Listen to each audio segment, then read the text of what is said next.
Why are so many companies, do you think, are slow to get started on this journey? I think there's kind of three buckets that I'd say hold people up. So I think within those buckets, you have to consider that Industry 4.0 can be expensive in a time that not everybody is flush with cash, and when the cash that many companies do have might be going towards other more pressing things like paying people more to get them to stay or get them to come work for you. That all this is a challenge. I think when you're looking at the purchase or financing of machines, transportation, tooling, rigging, all that stuff is not insignificant.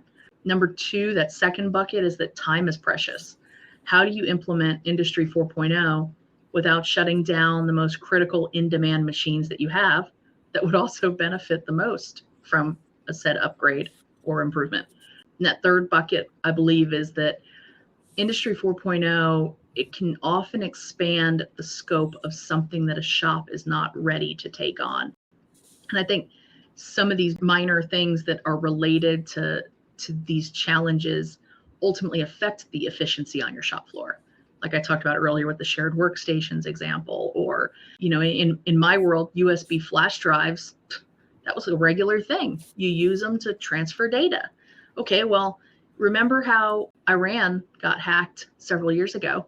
It was someone picked up a random USB flash drive, plugged it into a workstation, and all of a sudden their nuclear capability went kaput because that was by design. They knew somebody would be curious and pick up a USB flash drive and plug it into a machine. So if that happens in an Iranian nuclear facility, what makes you think it's not going to happen on a shop floor?